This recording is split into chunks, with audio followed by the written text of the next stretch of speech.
Trina, hey girl, hey. That's horrible. Alicia. That's horrible. Y'all waiting for my laptop to boot up. I shut it down last night, so it's doing its thing. I can bring YouTube on. Okay.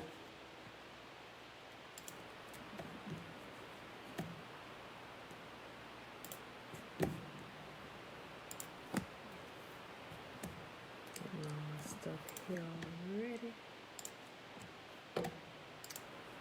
We got, what, 2 minutes? Let's see what Scan has completed. Warning, issues have been detected that need your immediate attention.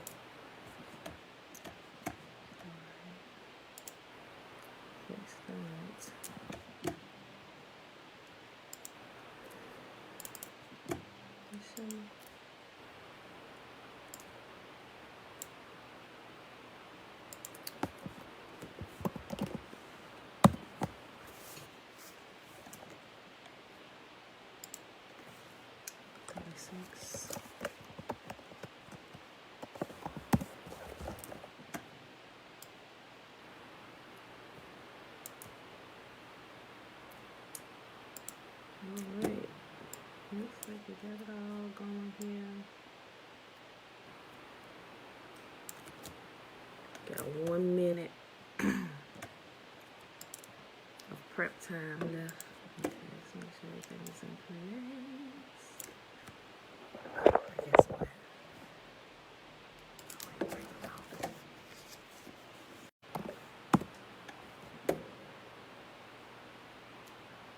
Greetings.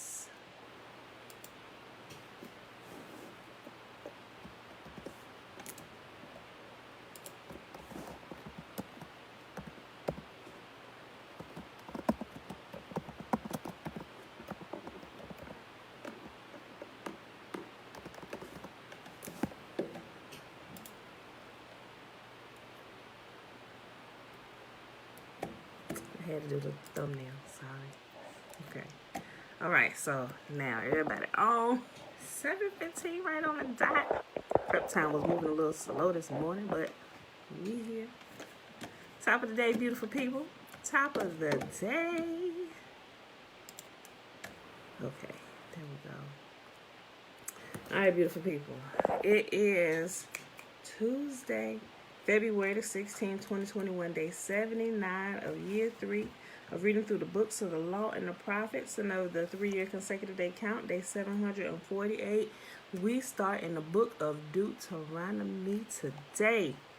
1, 2, and 3. 1, 2, and 3. So let's go ahead and get started here with the Shema. Natasha! Hey, girl, hey! You got good reception today. Back in the city. Okay, y'all, let's do the Shema. Hear, therefore, O Israel, and observe to do it, that it may be well with you, and that you may increase mightily, as Yahuwah, the God of our fathers, have promised us, in the land that flows with milk and honey. Hear, O Israel, Yahuwah, our God, He is one God. And you shall love Yahuwah your God with all your heart, with all your soul, and with all your might. And these words which I command you this day shall be in your heart, and you shall teach them diligently unto your children. And you shall talk of them when you sit in your house, and when you walk by the way, and when you lie down, and when you rise up. And you shall bind them for a sign upon your hand, and they shall be as frontlets between your eyes, and you shall write them upon the posts of your house and on your gates. And Yahuwah commanded us to do all these statutes, to fear Yahuwah our God for our good always, that He might preserve us alive as it is at this day. And it shall be our righteousness if we observe to do all these commandments before Yahuwah our God, as He has commanded us. Peace and blessing. Sawubona. That's wobble. Okay, beautiful people. Look, I didn't even realize. I knew it was this snowstorm going through the place, right? But these last couple of days, I kind of been like away from the news, and I really didn't watch it because I know it's been kind of like cold and rainy here, But then I realized a whole lot of Virginia was without power due to the ice and stuff. Like, I had no clue. Didn't realize it till last night when we cut the news on. I'm like, what?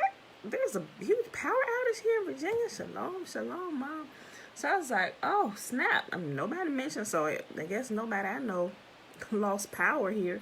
Blessed be the Most Holy for that. Hope everybody get their stuff back on, because people still without power here.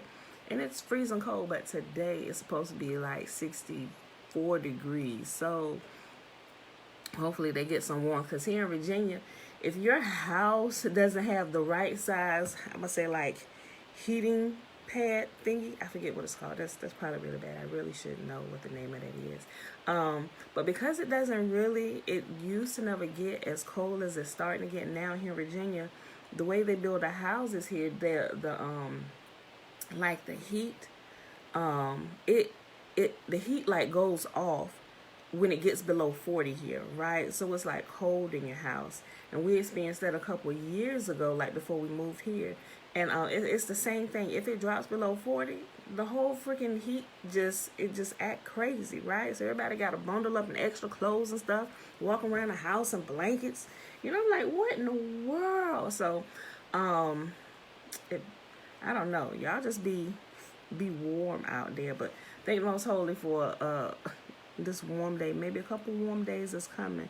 But I said that because I know some people, it's cold the last couple of days, especially like if they didn't build a house, or they don't have a house that has like a better heating system in it that'll work when it dropped below 40. It's not a good experience. Not a good experience. All right, y'all. So, but also last night, like, it started thundering and lightning probably about I want to say it was like one something when we realized what was crazy. Me and my husband, we were up and we were talking and everything, and I came downstairs to get me something to drink, and I was standing at the stove, and I decided I was gonna get me something to eat, so I made me like a little dip, you know, for my chips and stuff, right? And so all of a sudden, my son's dream, the dream that I called you and told you about, was the day before yesterday, Josiah. The dream came back to me while I was standing there making it, and after the dream flashed to me, I heard a big crack of thunder. I'm like, and it kind of freaked me out. It kind of freaked me out that his dream would come to me, and then I would hear this loud boom of thunder. And what's crazy was, I didn't know Josiah was woke. Josiah came, I heard somebody running. Of course, I figured thunder, okay, a child was up or woke one of the children up, then run into our room.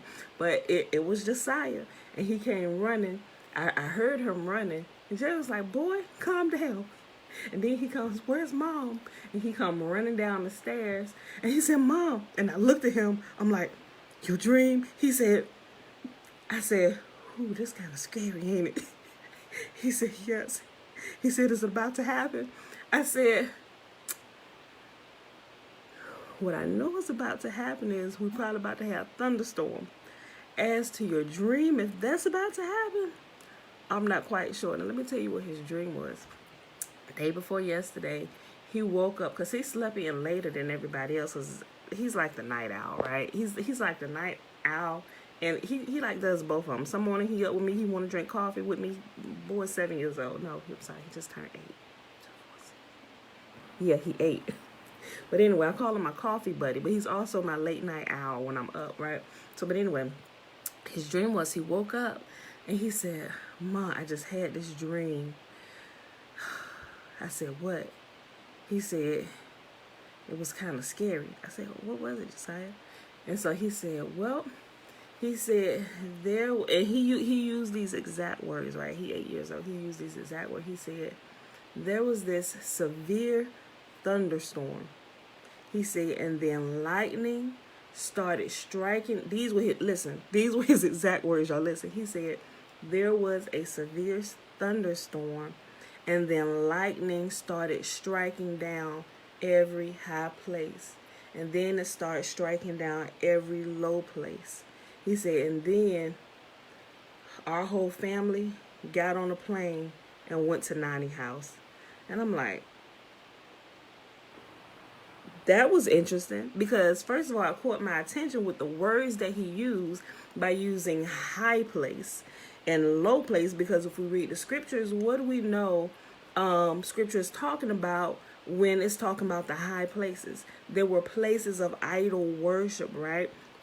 And they chose the highest places in the city. Some of them would even choose mountains to set up high places, right? And so we know, listen, and the dream, I'm just like, wow, because of the words he used. Now, I don't really use the words a lot with them. Now, we'll use like the word lightning. Like if we're praying or something, and we'll say, we'll just close your eyes and imagine Yahuwah doing this. Imagine Yahuwah, he's invigorating you, like he's giving you power. I said, so imagine him throwing down lightning bolts and like the iron, imagine like the Iron Man sigil, the thing is in your chest. Imagine Yahuwah giving you power by throwing down lightning bolts and hitting that, and boom, you radiating full of his glory and power, right? You know, so for a second, I'm like, and I thought about how I be teaching them. He said, lightning began to strike down lightning began to strike every high place and every low place. And what that said to me is that something about to start. I mean, things have been happening, but what I'm looking to see happen is like modern day idols in the high places, or people of prestigious seats and stuff in high places, and even some of those in low places being struck down. Now, who's the lightning thrower? Yahuwah himself is the lightning bolt thrower, right? So he said lightning began to strike every high place and every low place. And then we all got on the plane and we went to Nani's house, and she lived in this, what did he say? And he moved his hands. He said, and we all got on the plane. I said, who got on the plane? He said, our whole house. He said, our whole house got on this plane, and we went to Nani's house, and she lived over here in this valley. And he said she lived over here in this little valley. I was like, oh, okay. So to me, that I mean, I don't know. I don't have the full revelation understanding of that, but it seemed like with that part, I started thinking about the gathering of Yahuwah's people, right? Because think of Nani is my mom. She's here. You know, think of that as being a safe place. Everybody love to go to grandma's house, right? You know, so I'm thinking about it in that vein. So it was really interesting. So we came down here. I said, what I understand is we're about to have a thunderstorm.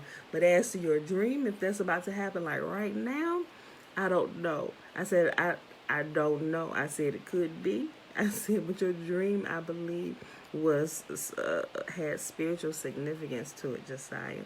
And he just looked like, oh, can we sleep in y'all room? And that was it. All right, y'all. So, but what I'm looking to see is like more people, or people who are considered giants in the faith, that definitely may be undercover vagabonds, you know, that are actually in trouble with the Most Holy.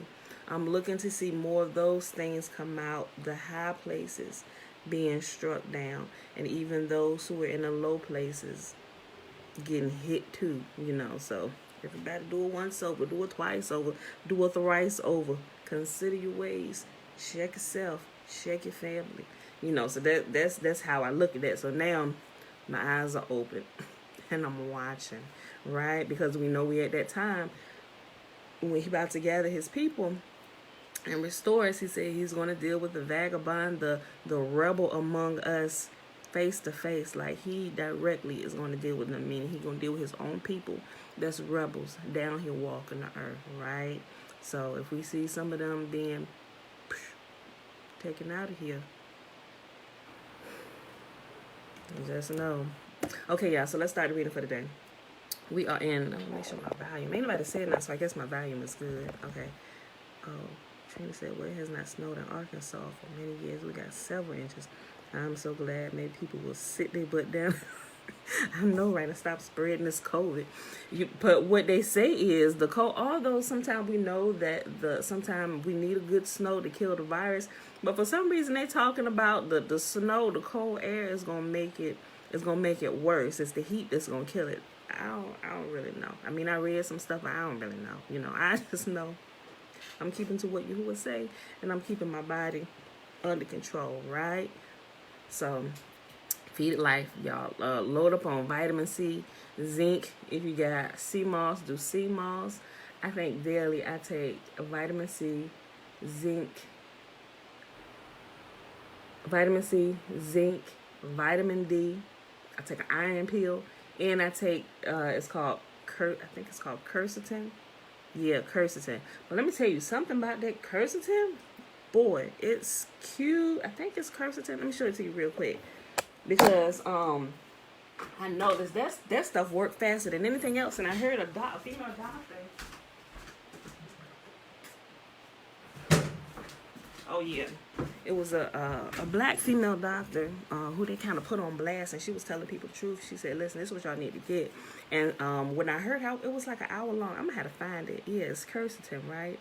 And so I listened like to her whole thing, and she was just talking about how they realized this is like a really, really fast immune system booster. And so I was like, I'm gonna get me some of that, because I'm gonna try it out. It's gonna help me keep my health and everything going. So I looked up and got some plant-based one. Make sure I ain't getting nothing with no pork capsules, so I get veggie or vegan capsules and stuff. But this stuff works like a champ. Like if you feel, because I noticed a couple times, like with the weather kind of changing and stuff, I may get like the sniffles or something, or sometimes you can like feel a cold or something coming on. I was like, oh no, not today. This would be the thing. Like, and I've only had this probably, because I got a couple bottles. I purchased it about a month ago, and like I'd say within that same day, you can feel it working within that same day. And I take like 2 at a time. I take it once a day, 2 at a time. It's plant-based Quercetin, Quercetin. It says powerful immune and respiratory support.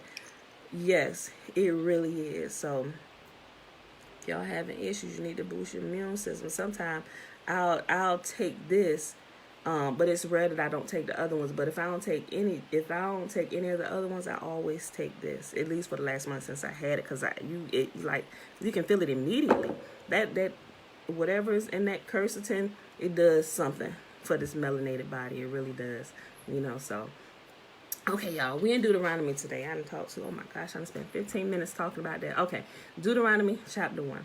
These are the words that Moses spoke to all the people of Israel while they were in the wilderness east of the Jordan River. They were camped in the Jordan Valley near Suph, between Paran on one side and Tophel, Laban, Hazeroth, and Dizahab on the other.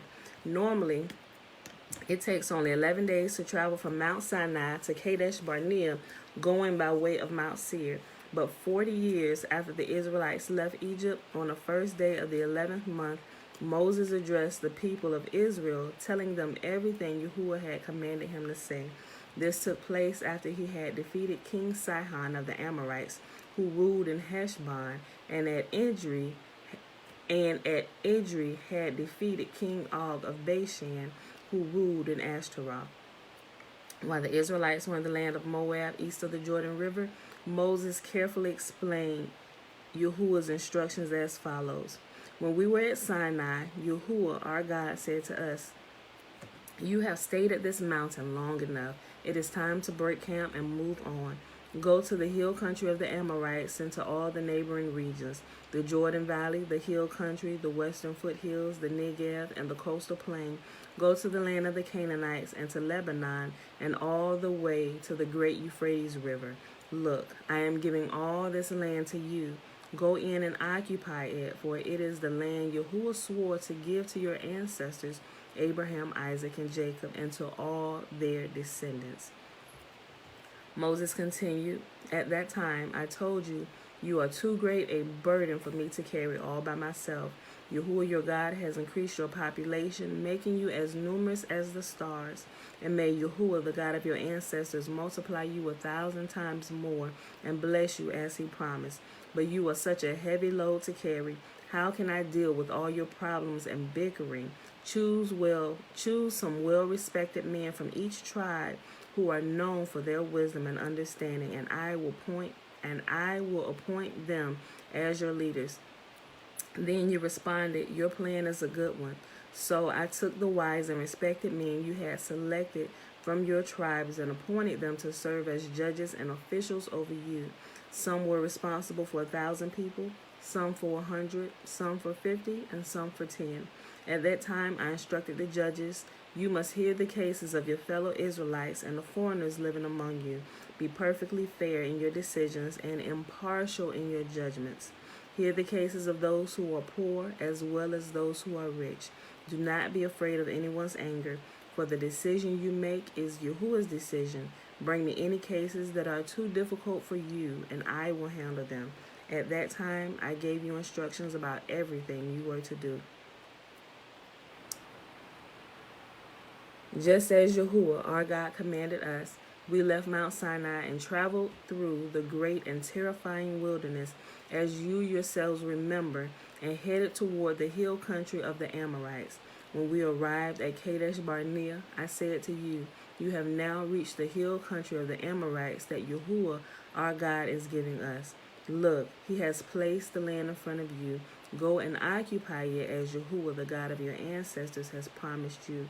Don't be afraid. Don't be discouraged.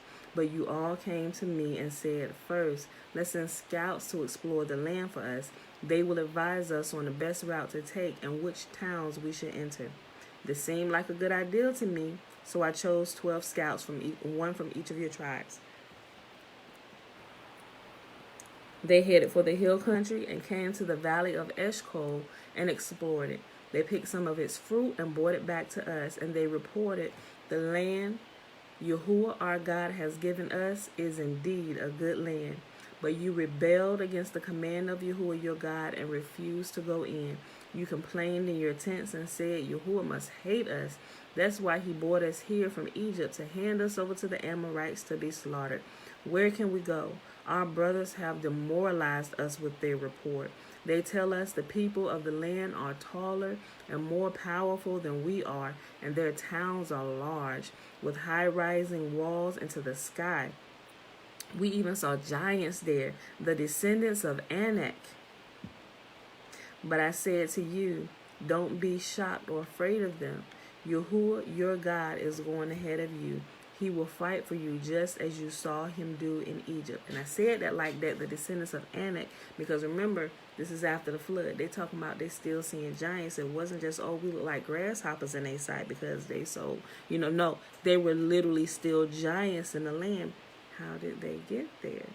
How did they get there? Remember, we read and filled in that part. Now we kind of understand this. Why?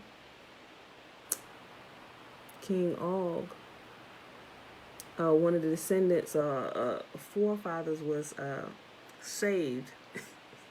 He went along for the ride in that ark. So it was his posterity that kind of lived on, right? If y'all got the book, go back and read that. I believe it's it's in the first volume. Go back and read the first volume again, y'all. Okay.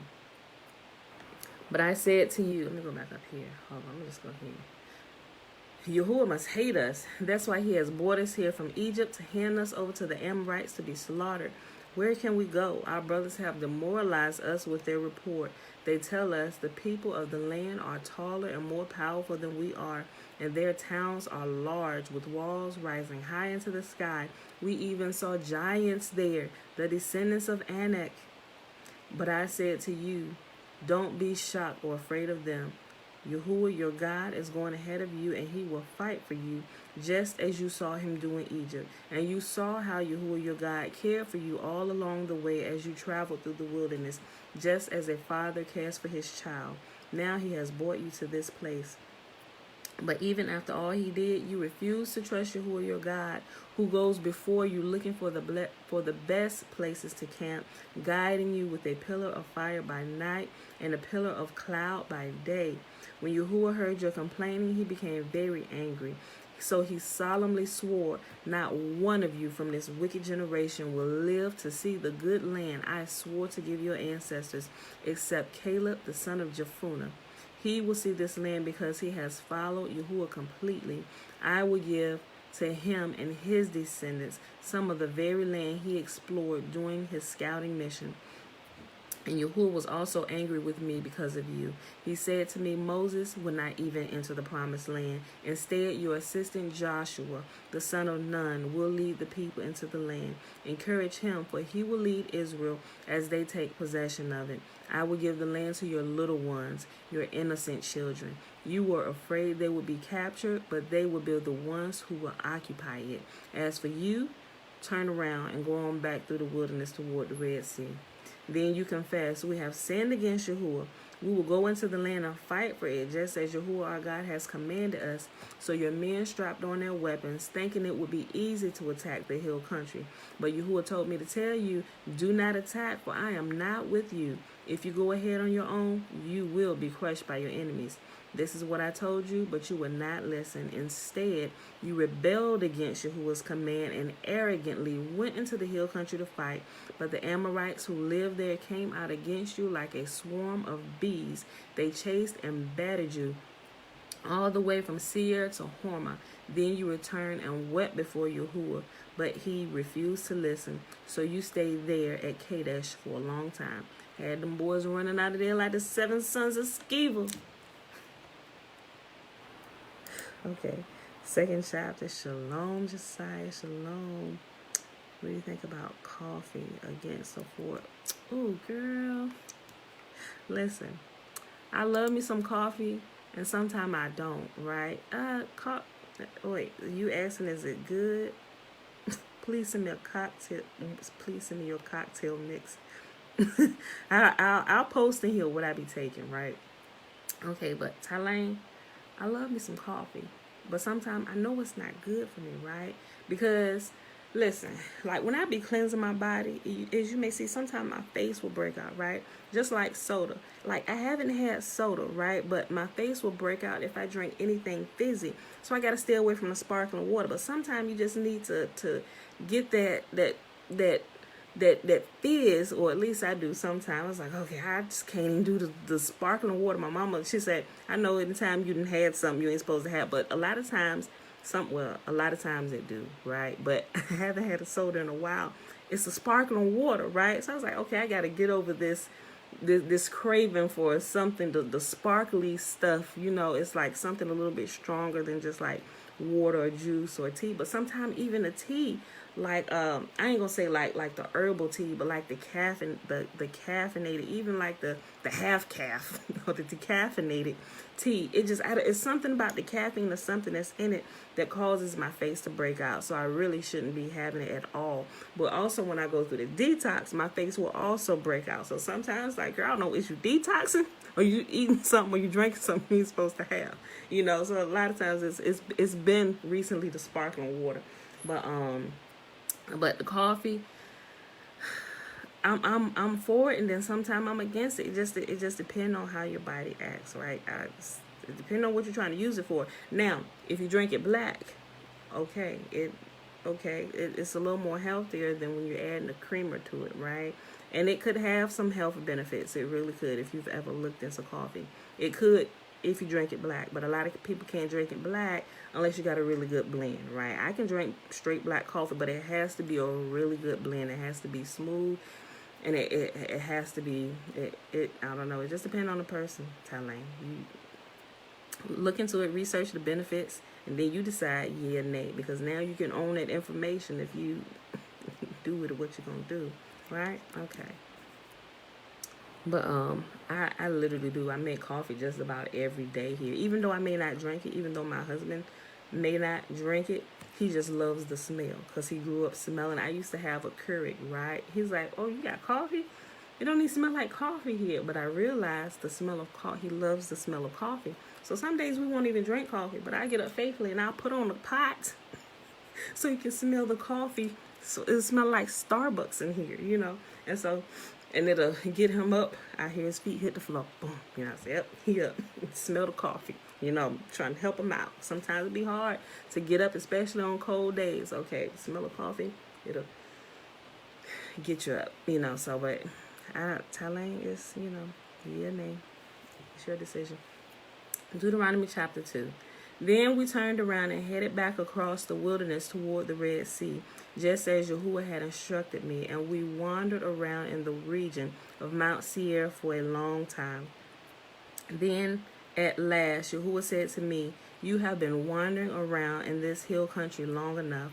Turn to the north, give these orders to the people. You will pass through the country belonging to your relatives, the Edomites, the descendants of Esau, who live in Seir.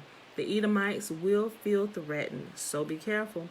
Do not bother them, for I have given them all the hill country around Mount Seir as their property, and I will not give you even 1 square foot of their land. If you need food to eat or water to drink, pay them for it. For Yahuwah has blessed you in everything you have done. He has watched your every step through this great wilderness. During these 40 years, Yahuwah your God has been with you, and you have lacked nothing." So we bypassed the territory of our relatives, the descendants of Esau who lived in Seir.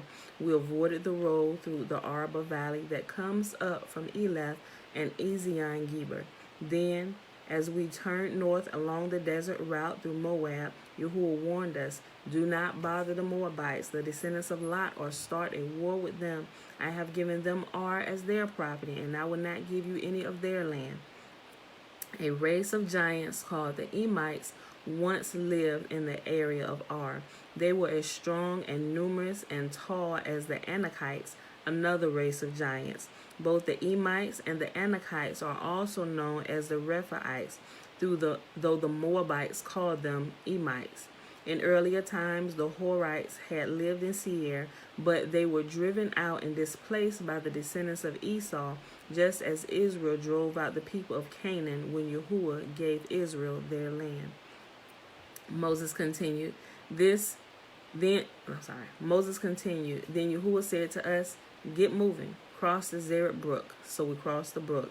38 years passed from the time we first left Kadesh Barnea until we finally crossed the Zered brook.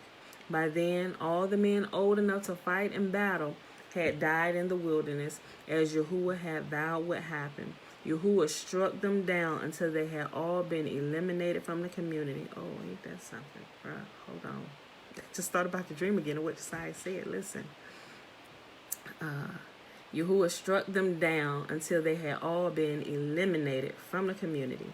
When all the men of fighting age had died, Yahuwah said to me, "Today you will cross the border of Moab at Ar and enter the land of the Ammonites, the descendants of Lot. But do not bother them or start a war with them. I have given them the land of Ammon to them as their property, and I will not give you any of their land."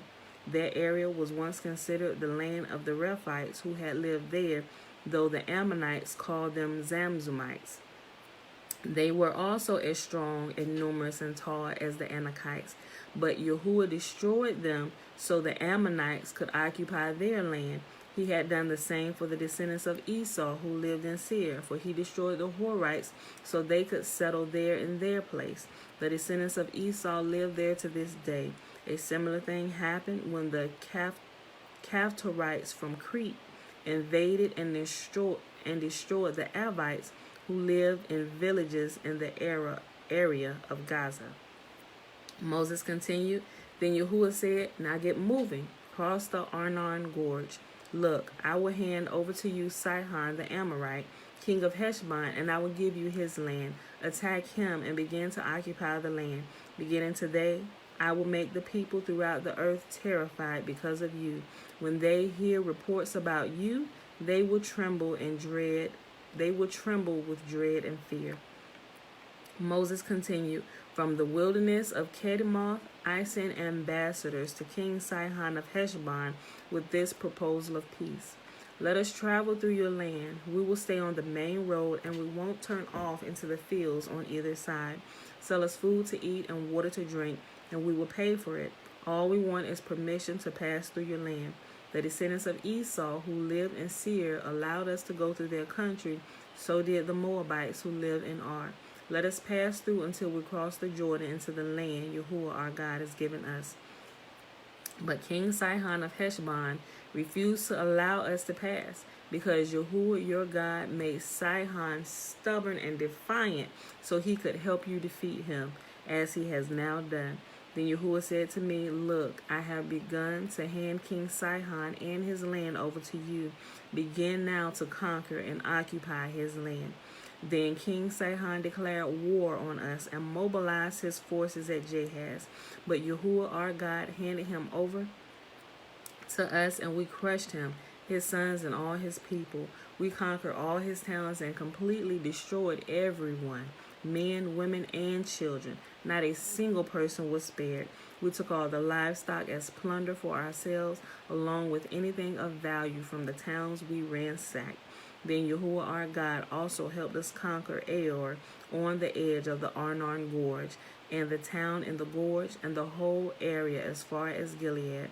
No town had walls too strong for us. However, we avoided the land of the Ammonites all along the Jabbok River, and the towns in the hill country, all the places Yahuwah our God commanded us to leave alone. Okay, last chapter for today. Shalom, Josiah. Shalom.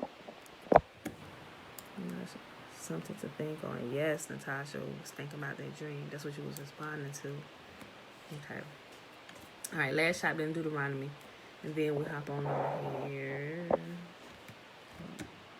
messed that up. Okay, I can see it now. Okay. Deuteronomy chapter 3. Next we turned and headed for the land of Bashan, where King Og and his entire army attacked us at Edrei. But Yahuwah told me, Do not be afraid of him, for I have given you victory over Og and his entire army, and I will give you all his land. Treat him just as you treated King Sihon of the Amorites, who ruled in Heshbon. So Yahuwah, our God, handed King Og and all his people over to us, and we killed them all. Not a single person survived. We conquered all 60 of his towns, the entire Argob region in his kingdom of Bashan. Not a single town escaped our conquest. These towns were all fortified with high walls and barred gates. We also took many unwalled villages at the same time. We completely destroyed the kingdom of Bashan, just as we had destroyed King Sihon of Heshbon. We destroyed all the people in every town we conquered, men, women, and children alike, but we kept all the livestock for ourselves and took plunder from all the towns. So we took the land of the 2 Amorite kings east of the Jordan River, all the way from the Arnon Gorge to Mount Hermon. Mount Hermon is also called Sirion by the Sidonians, and the Amorites call it Sinir. We now conquer all the cities on the plateau and all Gilead and Bashan as far as the towns of Selachah and Edrei, which are part of Og's kingdom in Bashan. King Og of Bashan was the last survivor of the giant Rephaites. His bed was made of iron and was more than 13 feet long and 6 feet wide. It can still be seen in the Ammonite city of Rabbah. So remember when we was talking about King Og in the Legends of the Jews, back here in chapter 1, right? Remember, this is the same King Og from that time that lived that lived through the flood. Yes, he lived a very, very long life, right? This is the same King Og, and it also talked about his bed back then. Okay, remember, Natasha, you was here. We talked about that. We was looking up, and I think Aliyah was trying to do the was trying to convert it, but here it actually says this. It gave us different measurement words in here, but it tells us here it was more than 13 feet long and 6 feet wide. Okay. When we took possession of this land, I gave to the tribes of Reuben and Gad the territory beyond Ar along the Arnon Gorge, plus half of the hill country of Gilead with its towns. Then I gave the rest of Gilead and all of Bashan, Og's former kingdom, to the half-tribe of Manasseh. This entire Argob region of Bashan used to be known as the land of the Rephaites. Jair, a leader from the tribe of Manasseh, conquered the whole Argob region in Bashan, all the way to the border of the Geshurites and the Maccathites. Jair renamed this region after himself, calling it the towns of Jair, as it is still known today. I gave Gilead to the clan of Machir, but I also gave part of Gilead to the tribes of Reuben and Gad. The area I gave them extended from the middle of the Arnon Gorge in the south to the Jabbok River on the Ammonite frontier. They also received the Jordan Valley all the way from the Sea of Galilee down to the Dead Sea, with the Jordan River serving as the western boundary. To the east were the slopes of Pisgah. At that time I gave this command to the tribes that will live east of the Jordan. Although Yahuwah your God has given you this land as your property, all your fighting men must cross the Jordan ahead of your Israelite relatives, armed and ready to assist them. Your wives, children, and numerous livestock, however, may stay behind in the towns I gave you. When Yahuwah has given security to the rest of the Israelites, as he has to you, and when they occupy the land Yahuwah your God is giving them across the Jordan River, then you all may return here to the land I have given you. At that time, I gave Joshua this charge. You have seen for yourself everything that Yahuwah your God has done to these two kings. He will do the same to all the kingdoms on the west side of the Jordan. Do not be afraid of the nations there, for Yahuwah your God will fight for you. At that time I pleaded with Yahuwah and said, O sovereign Lord, you have only begun to show your greatness and your strength of your hand to me, your servant. Is there any God in heaven or on earth who can perform such great and mighty deeds as you do? Please let me cross this Jordan to see the wonderful land on the other side, the beautiful hill country and the Lebanon mountains. But Yahuwah was angry with me because of you, and he would not listen to me. That's enough, he declared. Speak of it no more, but go up to Pisgah Peak and look over the land in every direction. Take a good look, but you may not cross the Jordan River. Instead, commission Joshua and encourage and strengthen him, for he will lead the people across the Jordan.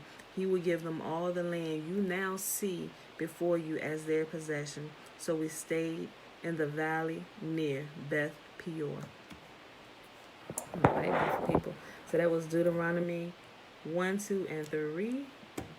So let me minimize this. Let me bring this over here. And let's go ahead and start in the Legends of the Jews. And some of the stuff, like I said, we're about to come upon it, and it's going to give more details. I know we're going through Deuteronomy.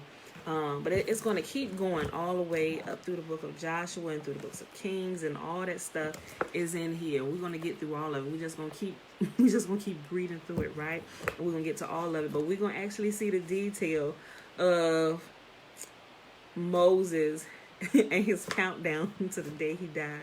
It's kind of funny, but then again, it's not, because he really didn't want to die. He really wanted to go, and he kept on.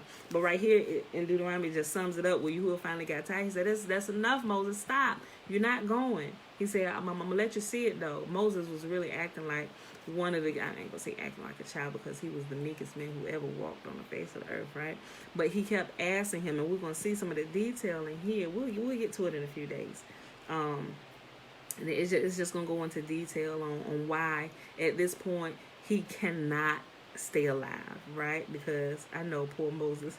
It's like, but once you read it, it's like, oh man, it's like, blessed be the most holy, because of what he sees coming. Even though sometimes you try to explain stuff to us, we think we can kind of circumvent the outcome. Sometimes Yahuwah allows it, but does he allow it, or was it always going to go that way anyway? Did he already know that we were going to think that by us doing this it was going to change it? But he already knew that we was going to change our mind and it was going to go this way anyway. Y'all get what I'm saying? It's like, did it change really, or did it go as it was planned to go from the beginning anyway? It just looked like to us that we did this and it changed, but it was going to go that way anyway, right? But we see why he had to go. Like Moses, at this point, Moses really did have to go, especially since he already said commission Joshua, because nobody was going to listen to Joshua. I mean, some of them did, but most of them, some of the ones who are their daddy's children, hard-headed ones, their fathers and their mothers died in the wilderness, they are their daddy's children, because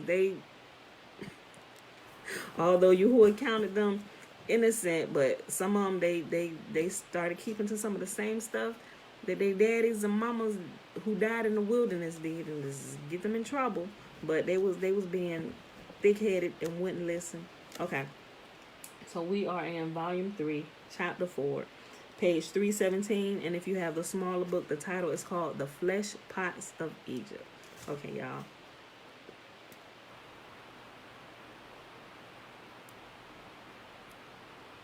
Oh, Trina, you a G. Like, cause I got this sweet tooth. Like, I gotta stop it, you know. So, but I replace some of the sweets. Although I will eat a honey bun every now and again. I try to replace all the sweet stuff with healthy sweet stuff. So my new vice is my peanut butter banana smoothies. Oh my goodness. Okay. All right. The flesh pots of Egypt. Not mindful of the punishment by fire, Israel still did not mend their ways, but soon again began to murmur against Yahuwah, and so often before, it was again the mixed multitude that rebelled against Yahuwah and Moses, saying, "Who shall give us flesh to eat? We remember the flesh we did eat in Egypt freely, the cucumbers and the melons and the leeks and the onions and the garlic. But now our soul is dried away. There is nothing at all besides this manna before our eyes." But all this murmuring and these complaints were only a pretext to sever themselves from Yahuwah. For first of all, they actually possessed many herds and much cattle, enough plentifully to satisfy their lusting after flesh if they had really felt it. Ooh, listen to this. This is so good, y'all. Remember, we talked about this before. Listen. And it's always the ones that we didn't let come in and mix among us that Yahuwah say, don't do that. But we was like, oh, they good people, though. They good. It was always these ones who was inciting the riots amongst our people. Listen, I just go back right here. Hold on. As so often before, it was again the mixed multitude that rebelled against Yahuwah and Moses, saying, "Who shall give us up flesh to eat? We remember the fish that we did eat freely in Egypt, the cucumbers and the melons and the leeks and the onions and the garlic. But now our soul is dried away. There is nothing at all besides this manna before our eyes." But all this murmuring and these complaints were only a pretext to sever themselves from Yahuwah. For first of all, they actually possessed many herds and much cattle, enough plentifully to satisfy their lusting after flesh if they had really felt it. And manna, furthermore, had the flavor of every conceivable kind of food. So all they had to do while eating it was to wish for a certain dish, and they instantly perceived in manna the taste of the desired food. It is true that manna never gave them the flavor of the 5 vegetables they mentioned, but they should have been grateful to Yahuwah for sparing them the taste of these vegetables, injurious to health. So Yahuwah let them taste every flavor that they imagined that they wanted, except for the ones that was harmful to your health. Like, I need him to do that with me and this whole sparkling water thing, right? It's injurious to my health. It caused my face to break out, right? So this was, listen. Okay. It is true that manna never gave them the flavor of the 5 vegetables they mentioned, but they should have been grateful to Yahuwah for sparing them the taste of these vegetables, injurious to health. Here they showed their perversity in being dissatisfied with the measures for which they should have been grateful to Yahuwah. Manna displeased them because they did not contain the flavor injurious to health, and they also objected to it because it remained in their bodies. Wherefore they said, "The manna will swell in our stomachs. For can there be a human being that takes food without excreting it?" And we learned about manna, remember. It described to us how it was angels' food, right? And it was made to dissolve in the body, so they didn't have a need to actually go and use the bathroom. And the manna actually made them stronger. It said it made them like they were angels, right? They were like, as they were eating this, it was like they were almost invincible. It said that was the generation that was the most healthiest. The bodies were in best condition. Even when they died, the worms didn't even touch their bodies, right? Oh my gosh, we need this today. Wherefore they said, the manna will swell in our stomachs, for can there be a human being that takes food without excreting it? Yahuwah had, as a special mark of distinction, given them this food of the angels, which is completely dissolved in the body, and of which they could always partake without injury to their health. It is a clear proof of the excellent taste of manna that a later time, when the last manna fell on the day of Moses' death, they ate of it for 40 days and would not make use of other food until the manna had been exhausted to the last grain, clearly showing that the taking of any different food was disagreeable. But while manna was at hand in abundance, they complained about seeing it before them morning and evening, no other food than manna. The true state of affairs was that they had a lurking dissatisfaction with the yoke of the law. Oh, listen to this, y'all. Or they were just trying to find a reason to pick, right? You know how sometimes things can be perfect, and it's like you're not used to things being perfect, so you got to try to find some kind of flaw. You got to find some reason to pick with something. Like you can't be this good. You got to find some reason. You got to pick something, right? This is what they were doing. They was itching for a fight. The true state of affairs was that they had a lurking dissatisfaction with the yoke of the law. It is certain that they had not had in Egypt better food for which they now longed, for their taskmasters, far from giving them the dainties, gave them not even straw for making bricks. But in Egypt they had lived undisturbed by laws, and it was this unrestrained life that they desired back. They want to do what they want to do. Especially hard for them were the new laws on marriage, for in Egypt they had been accustomed to marrying those closely related by blood, from whom they were now obliged to separate.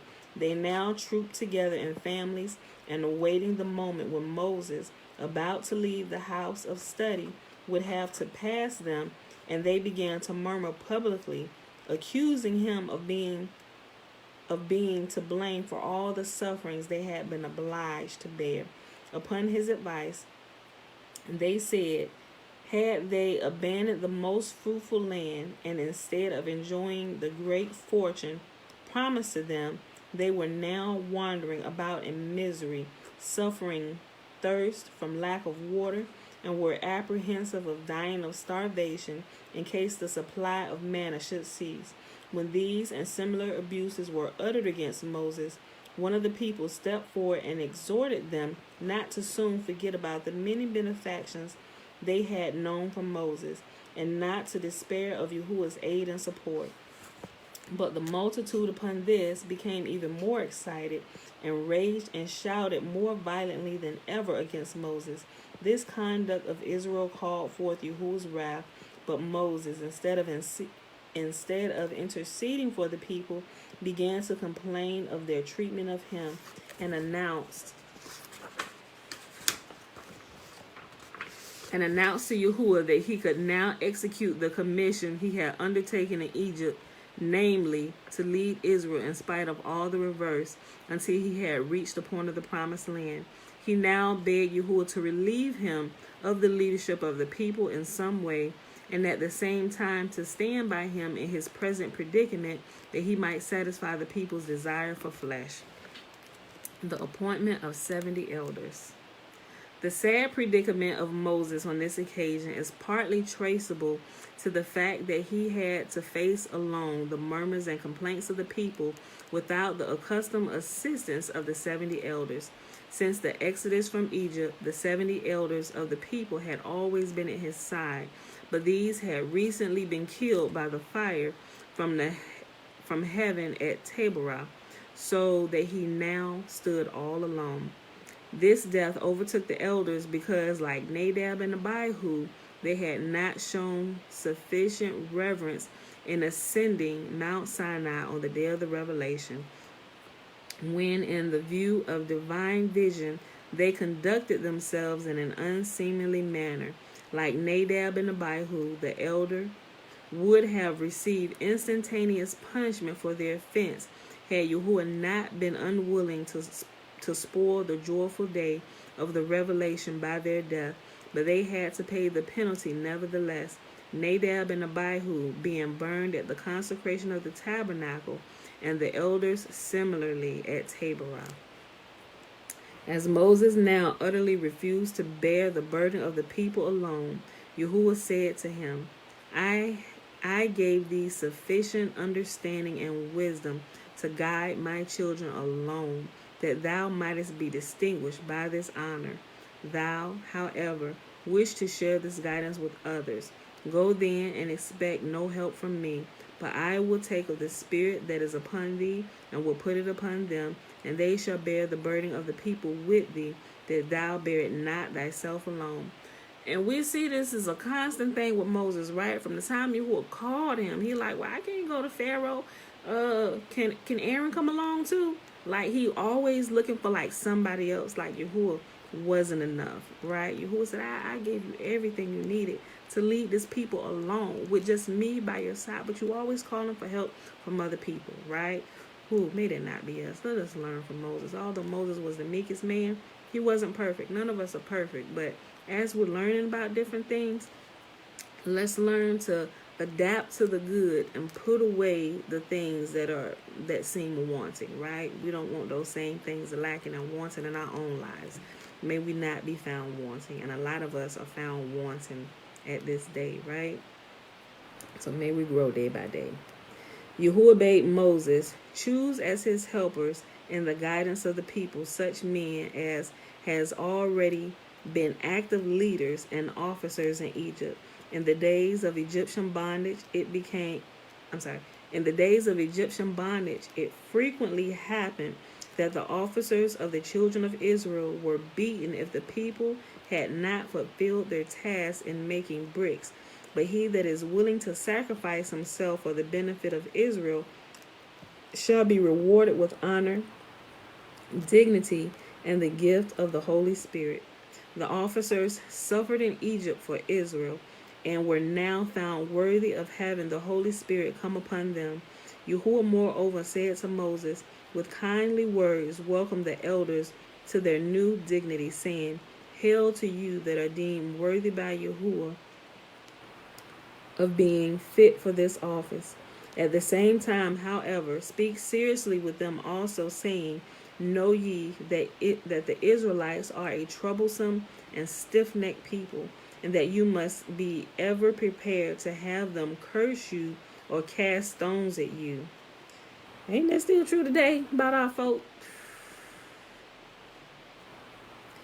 Yahuwah commanded the selection of the elders to take place at the tabernacle, that Israel might reverence them, saying, Surely these are worthy men. But they were not permitted with Moses to enter the tabernacle and hear Yahuwah's words. The people were, however, mistaken in assuming that Yahuwah's words reached the ears of the elders, for he spoke with Moses alone, even though the prophetic spirit came upon them also.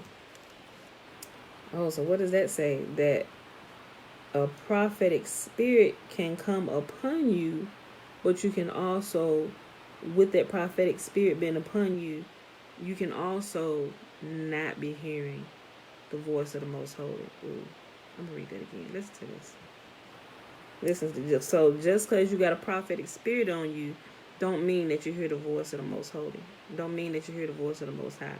Don't mean that you hear the voice of Yah, right? Let me read that again.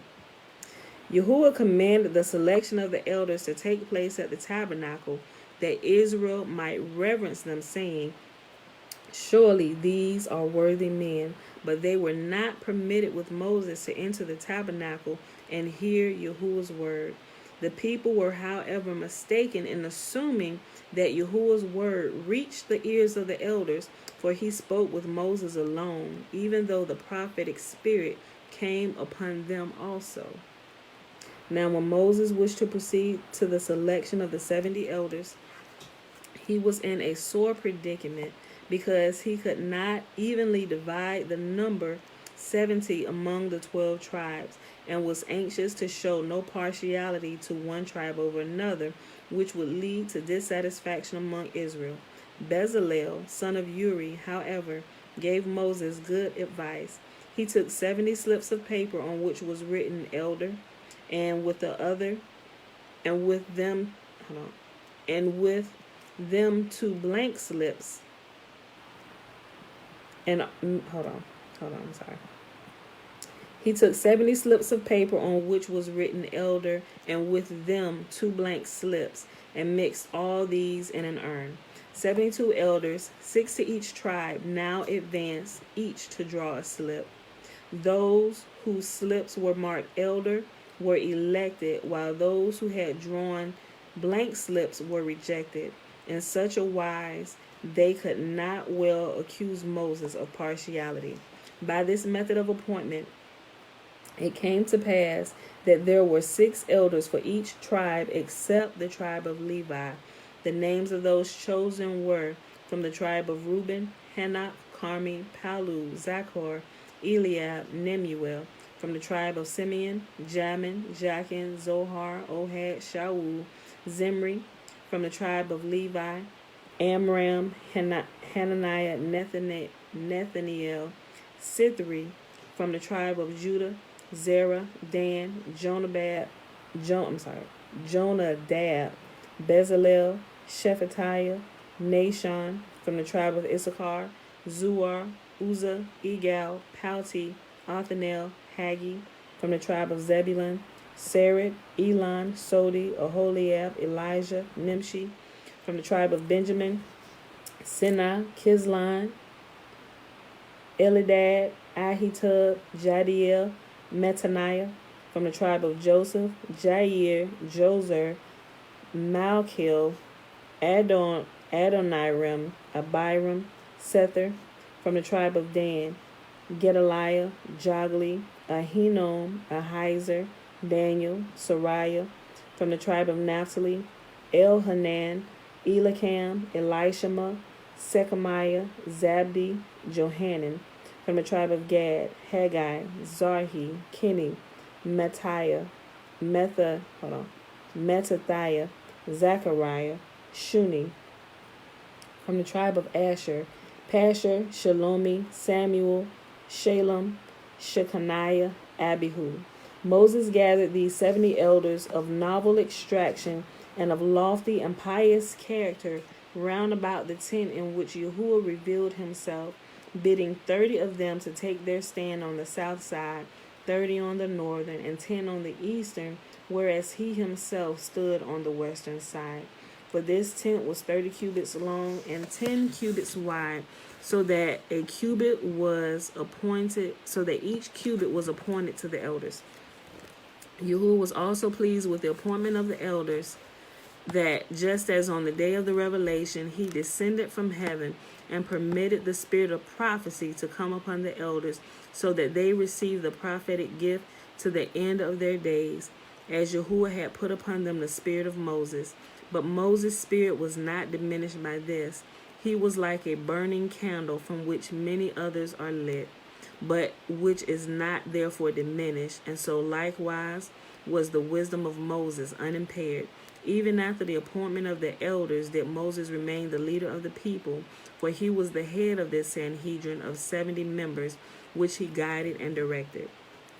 Remember, Sanhedrin is literally talking about a big group, right? So when you hear Sanhedrin, it's a big group of people. In this respect, a big group of elders.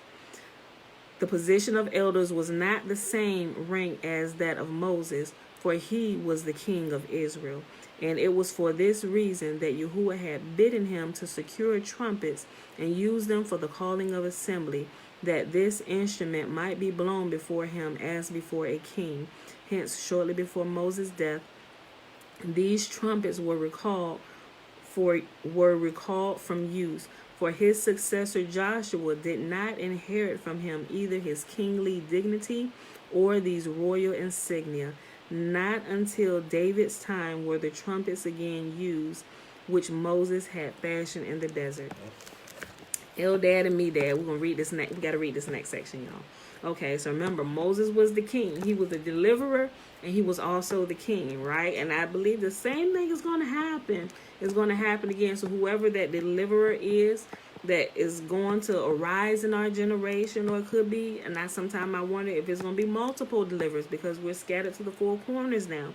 So we're like all over the world. So maybe there will rise up someone like Moses everywhere we have been scattered, and we all come together and go back to the land that was promised to us. However that happens, I really don't know how that's going to happen, or how Yahuwah is going to set that out, but he said he was going to gather us. I don't know if he gathered us in place, or he ain't gonna gather us. He said we were gonna go back home. No, we know we ain't home. We know we're going back home. So, but how all that's gonna go down, I'm still not truly sure about that, right? Okay. All right, Eldad and Medad. When Moses had completed the appointment of the elders and had asked them to accompany him to the tabernacle, there to receive the Holy Spirit, Eldad and Medad, two of these elders, in their humility, did not obey his summons, but hid themselves, deeming themselves unworthy of this distinction.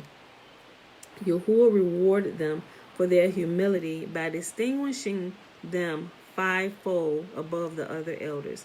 These prophesied what would take place on the following day, announcing the appearance of the quails, but Eldad and Medad prophesied what was still veiled in the distant future. The elders prophesied only on this one day, but Eldad and Medad retained the gift for life. The elders died in the desert, whereas Eldad and Medad were the leaders of the people after the death of Joshua. The elders are not mentioned by name in the scriptures, whereas these two are called by name. The elders furthermore had received the prophetic gift from Moses, where Eldad and Medad received it directly from Yahuwah. Eldad now began to make prophecy, saying, Moses will die, and Joshua the son of Nun will be his successor as the leader of the people, whom he will lead into the land of Canaan, and to whom he will give it as a possession. Medad's prophecy was as follows. Quails will come from the sea and will cover the camp of Israel, but they will bring evil to the people. Listen to this. Listen to this. Not only did he prophesy this, but he also prophesied what's going to happen in our generation. Listen to the rest of this prophecy.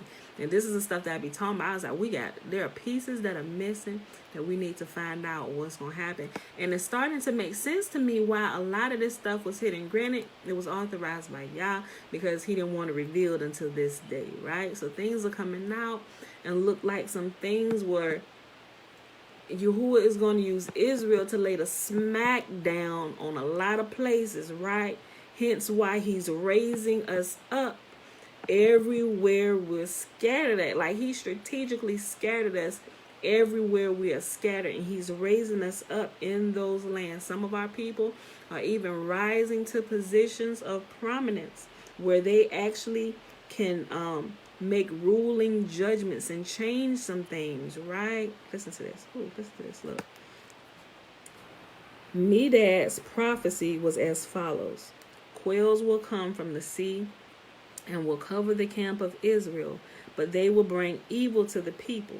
Besides these prophecies, both together announce the following revelation. At the end of days, there will come up out of the land of Magog a king to whom all nations will do homage. Crowned kings, princes, and warriors with shields will gather to make war upon those returned from exile in the land of Israel.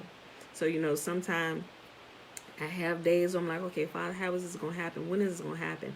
Are you returning us, or are you going to do that? Are we going to be here? But no, we are going to return. Like in some of these prophecies that have been lost through the years, it says that we are going to return to the land where we were exiled from. Right? Listen to this again. Besides these prophecies, both together announce the following revelation. Both Medad and Eldad prophesied this. At the end of days, and what is the end of days? Let's just make that clear, because Jubilees also tells us what the end of days is. It's not the end of the world like it's being taught in some places Yahuwah gonna come get his people and destroy the earth. It has some kind of truth to it, but he's gonna gather his people, return them to their land here on earth. Now, how we get there, I don't know. He could swoop and take us and drop us in, or like we read in Isaiah.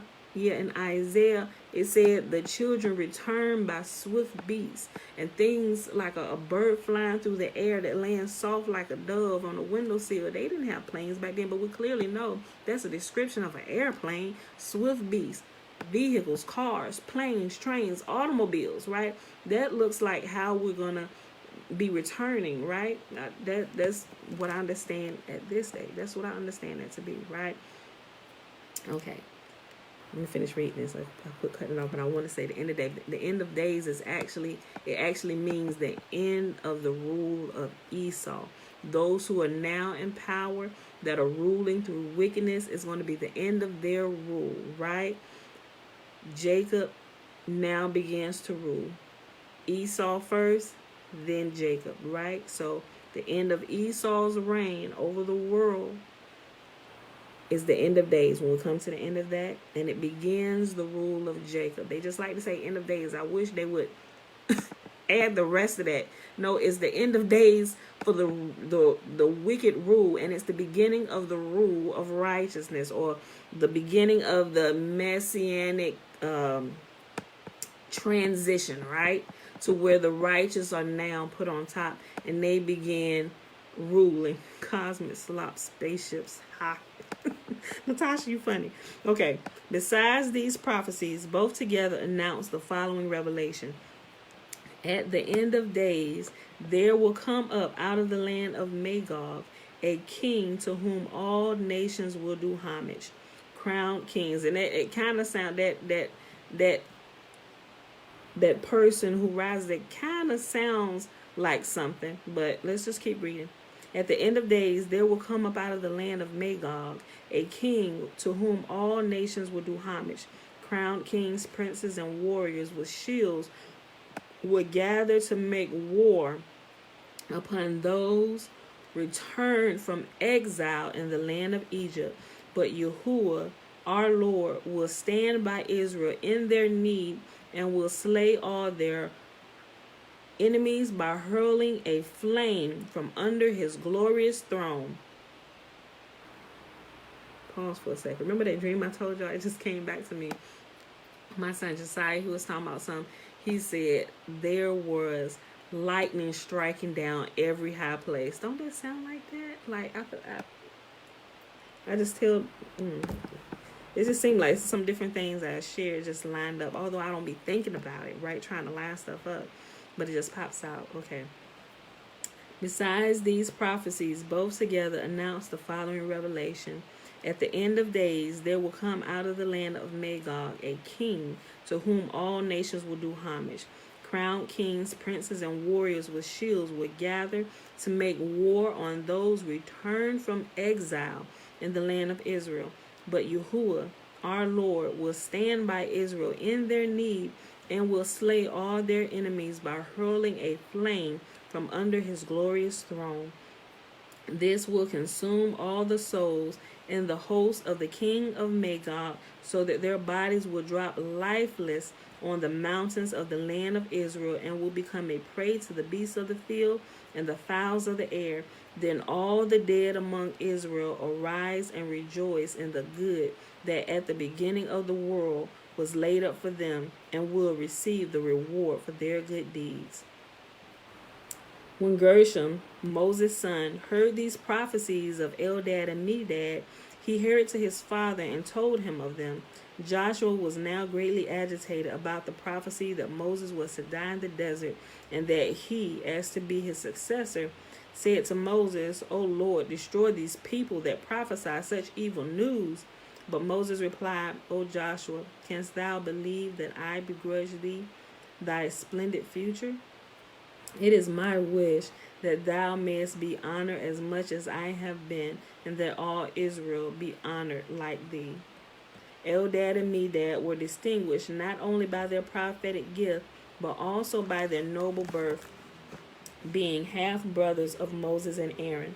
When the marriage laws were revealed, all those who had been married to relatives by blood had to be divorced from them, so that Amram too had to be separated from his wife Jochebed, who was his aunt, and he married another woman. From this union sprang Eldad, not of an aunt, and Medad in the place of an aunt, so called by Amram to explain these names why he had divorced his first wife, his aunt, the quails.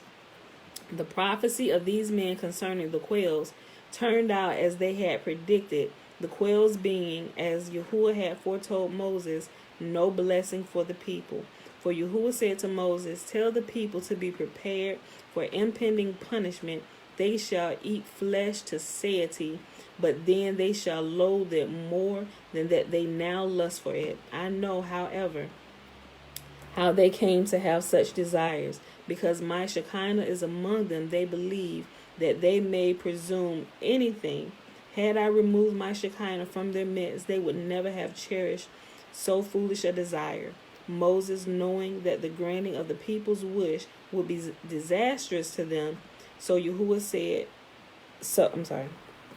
Moses, knowing that the granting of the people's wish would be disastrous to them, said to Yahuwah, O Lord, why, pray, dost thou first give them flesh, and then in punishment for their sins slay them?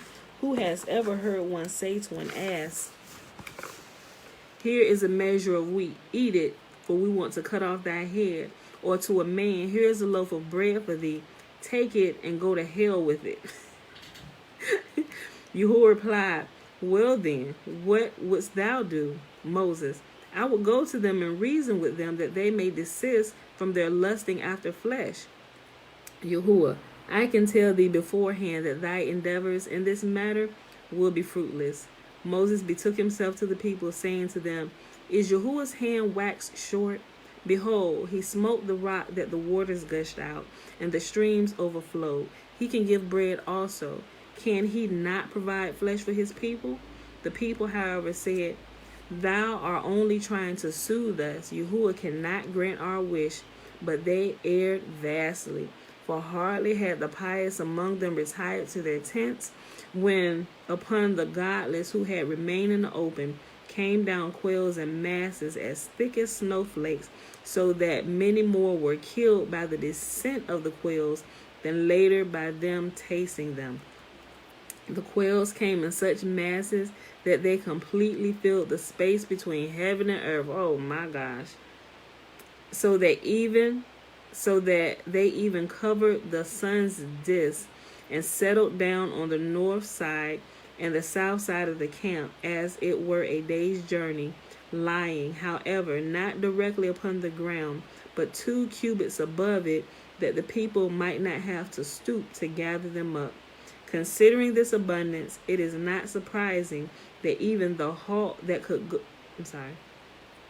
Considering this abundance, it is not surprising that even the halt that could not go far, and the lazy, they would not each gather 100 core. What? Considering this abundance, it is not surprising that even the halt that could go not far, and the lazy that would not gather each 100 core. These vast quantities of flesh did not, however, benefit them, for hardly had they tasted of it when they gave up the ghost. This was the punishment for the grave sinners, while the better ones among them enjoyed the taste of the flesh for a month before they died. Whereas the pious, without suffering harm, caught the quails, slaughtered them, and ate of them. This was the heaviest blow that had fallen upon Israel since their exodus from Egypt, and in memory of the many men who died because of their forbidden lusting after flesh, they changed the name of the place where this misfortune occurred to Kiribath Hatavah, graves of those who lusted. The winds that went forth to bring the quails was so powerful a storm that it could have destroyed the world. So great was Yahuwah's anger against the ungrateful people, and it was only due to the merits of Moses and Aaron that this wind finally left the world upon its hinges.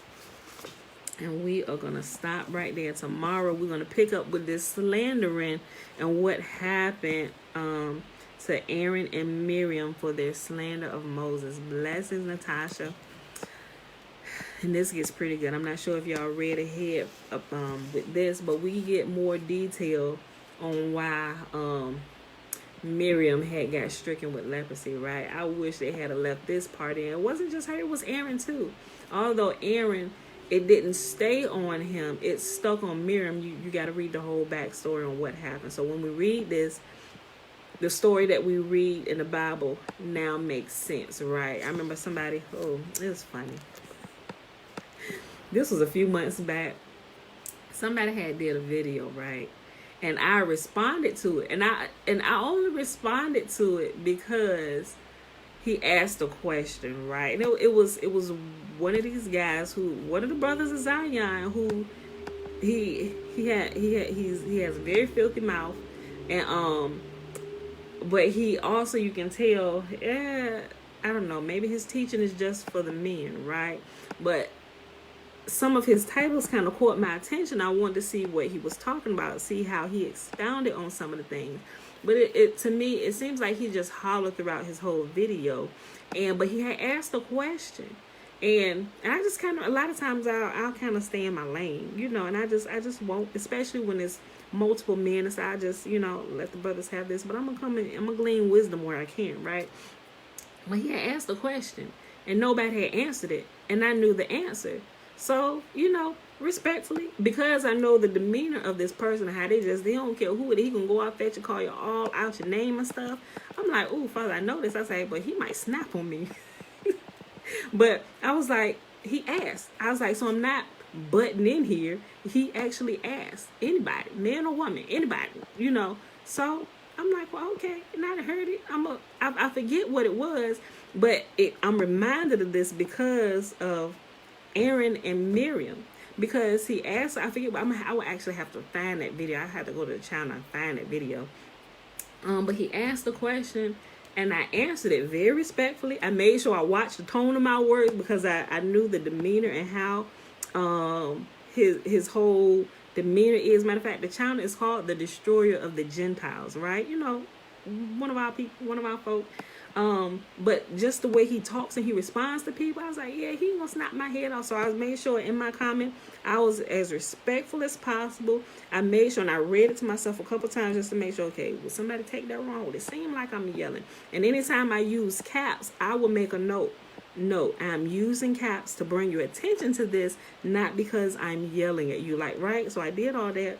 And so he came and responded on it. And I was like, but the scripture says this is here, right? And I could tell that it was just a topic that it was like a fly by night, not necessarily fly by night, but a topic he really hadn't discussed. But I think the topic came up because he was going back and forth arguing with somebody, and neither one of them had actually really looked into it for real. Although they had videos talking about it, they hadn't really looked into it in the depths that I had looked into it. So I knew the answer to this, right? And so what happened was I put it up there. It was a short little paragraph. I was very respectful, very respectful. And he came on, he said, oh, well, what about this? I said, well, if you would just read just a little bit further, it actually explains this right here.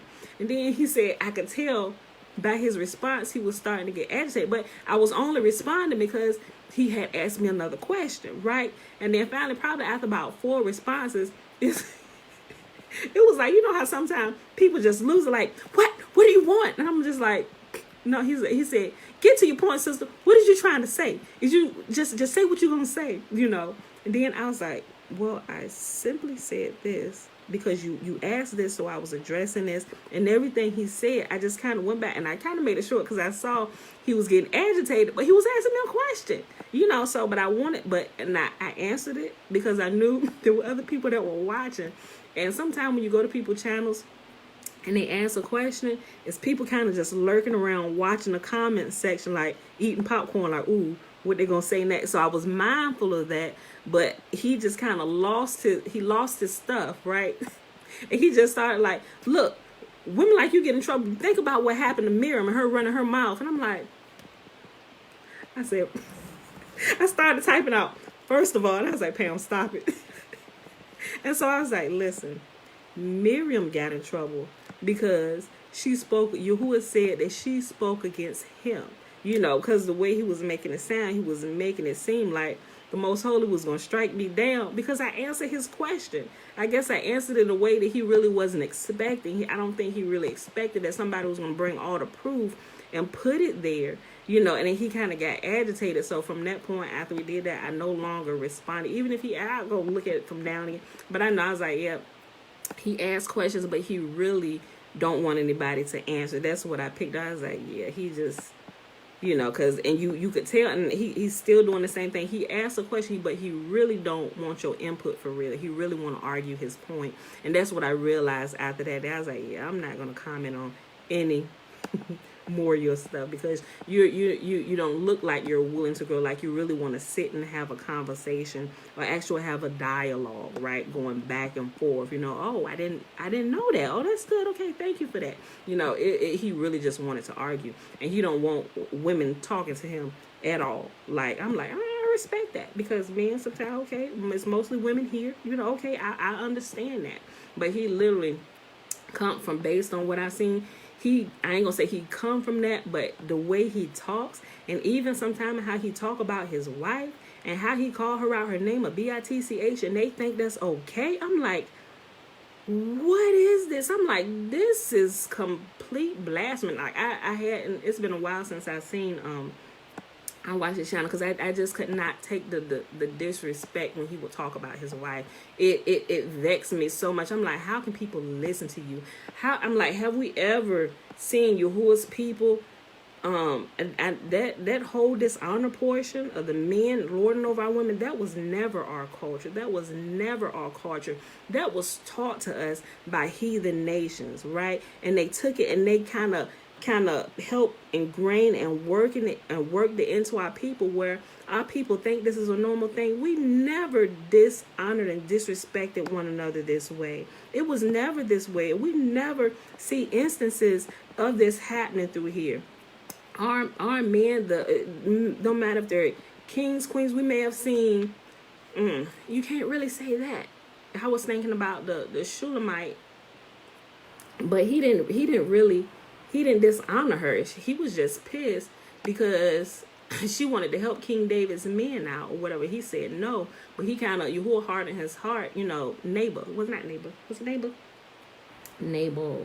Remember the guy, King David was going to give him gifts. Hey, we do this. He said no, but his wife, he said, oh, forgive my husband. He's a foolish man. This. Because King David was going to come and he was going to slaughter this the Shulamite's husband, him and all his men, you know, and that would have devastated their town. When she heard of it, you know, she prayed and she sought the forgiveness. Forgive my husband, this, and Yahuwah actually took his life. Yahuwah did it before King David got to him, right?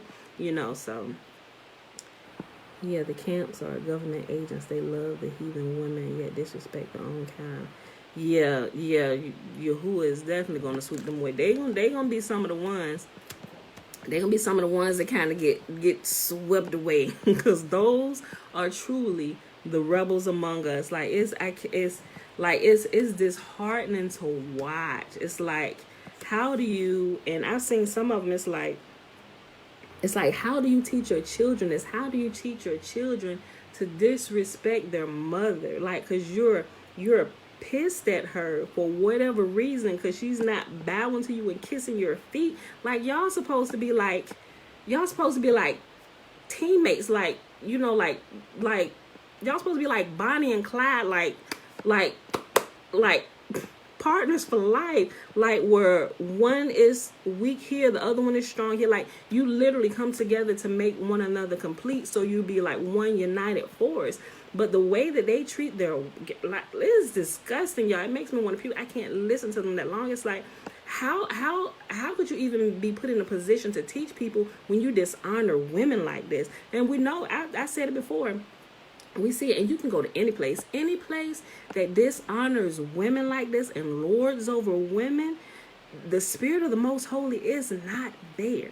Like there is no power. I don't care how much you standing in the pulpit talking about how you the man of this and the king of this and you run this. But we can tell the true state of your kingdom by looking at the women. And how are the women acting? Are they nice and order? Are they efficient? They moving? They help making this place better? And y'all working together as a team, or are they scared you gonna smack them upside the head and they hiding and stuff and they grouping together? Says, who gonna be Harriet Tubman today? We got to get out of here. Like, we can tell the true state of your flocks by looking at the demeanor of your women and your children. Because if you're in, it's, oh my gosh, God, it's I can't watch them. They make me want to throw up. Like, I can't. It's like, and for people to believe that the most holy, it seemed like y'all being blessed in some type of way, but y'all got all kinds of stuff that's going to find you out, and it's going to be exposed to the world and be like, wait a minute, what happened here? Because y'all are doing things that y'all should not be doing, right? So, but, and I said it because there's a lot of things that were not comprised in the regular Bible, where it talks about how Yahuwah stood up for the women, like when they were being oppressed and they cried out to him, especially they were innocent, because Yahuwah does not take kindly to people dishonoring his daughters. Just like he stood beside the men and the kings, he's that much more fierce over his daughters, the daughters of Zion. So, and if our women knew this, they could stand up boldly, but not stand and go toe to toe with you and trying to, and not doing all that, but honorably, you carrying yourself in an appropriate fashion, honorably knowing that the Most High stands behind you. You can walk in confidence and boldness, knowing that you can speak the truth and go about your business. And if you have a husband who's in line with the Most High, you two are just going to flow together, right? And it should be a good, wholesome thing where people can look on a union and be blessed, and everything that from this union will bless the world, not cause people to think like, sis, you need to roll out. What's going on over there? You let him, Not saying everybody perfect, but people go through their different things, but you got to grow. You can tell the difference between a tyrant and somebody who's ignorant, but who wants to do what's right. They just need some proper teaching, right? Okay. That's all I'm going to say about that. They're insecure. That's what, because they don't like the fact that women like you were shining the lights to their wicked ways. Oh, yeah, they don't. And I've seen it's a lot of women out there that have YouTube channels that are like speaking the truth, and they're not disrespectful. They're not talking down on the men or anything. Like, Yahuwah bless. I had nothing but men to come from my womb. I got 5 of them, and my daughter came last, right? So I have a special heart towards men. I cannot stand to see, although I'm not happy about some of the ways that some of our men have adapted to and are using to dishonor the women, but I will go to war for the men, not against them, but for them, and I will fight for them because I have sons, right? And I wouldn't dare. It's like, let me say this let me just say this, but I hope y'all understand what I'm saying. Although the men are out there, they're the fierce and they're the protector. It's like they're like the lions, but it almost seems like they're, and hear me when I say this, for lack of better words, I ain't gonna say, they're more fragile, so to speak. It's like you can break them easier than you can break a woman, so to speak, right? Because and I understood that by having birthing boys and just how they act, and I'm like, but men tend to, they got to put on this hard shell on the outside, but when really on the inside, alone you talk, they're like teddy bears, and it's just like, man, but they have to put on this outer hard shell because y'all get what I'm saying, right? So, but and it's vice versa, because I see some women do it too. There are women that truly run their mouth, and they are like a dripping faucet. Like, sis, shut up. I'm gonna slap you myself. That's why that man want to live on the roof with a crust of bread, because you can't control your mouth. You have it on both sides, so it's not more of one of these other. This is about a good deal of both. Both of them are rebels. These men and these women, they both need to be shaken, right? And get it together, So, but you see it on both sides. But there's a lot of cleanup that needs to happen within our nation of people, right? You know, from improper teaching and poor things that have been passed down and modeled to our people. Like that was not our way. We was really more community based. We didn't do those type of things that you see. A lot of times they're pushing it through the TV and movies and some of this other stuff that they're trying to push it out there like this is all what we're about, and it's never been that way for real, right? And so they try and fool the world and even try and fool us through constant bombarding of these disgusting practices and acts like this is all that there is to us, when it's truly not. We've never been what they portray us to be, right? So, but that's it, y'all. I'm done. I'm done for the day. So, let's go ahead and do the blessing. So, but I wanted to bring up that point, but I said all that to say when I got to this point, it reminded me of the particular guy when I was watching the video. So it's just like, whoo, may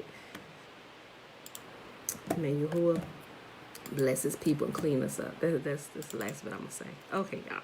So let's go ahead and do the blessing, which is found in Numbers chapter 6, verses 22 through 27. And we know the first 21 verses is the Nazarite vow. Man or woman can take it. And Yahuwah spake unto Moses, saying, Speak unto Aaron and unto his sons, saying, On this wise ye shall bless the children of Israel, saying unto them, May Yahuwah bless us and keep us. May Yahuwah make his face to shine upon us and be gracious unto us. May Yahuwah lift up his countenance upon us and give us his peace. And they shall put my name upon the children of Israel, and I will bless them. All right, beautiful people. That's it for today. It is Tuesday, February the 16th, 2021, day 79 of year 3 of reading through the books of the law and the prophets. Day 748 of the 3-year consecutive day count. We read Deuteronomy 1, 2, and 3, and we read the Legends of the Jews. We started on page 317, and we ended on page 320, and we're going to pick this up tomorrow. All right, y'all. I love y'all. See y'all bright and early in the morning. Double check.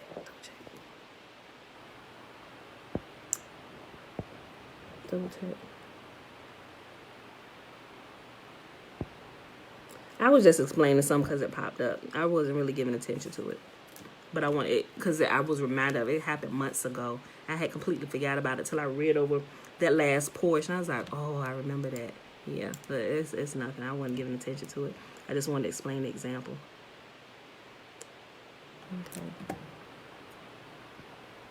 Okay, that's it. I was just checking for questions.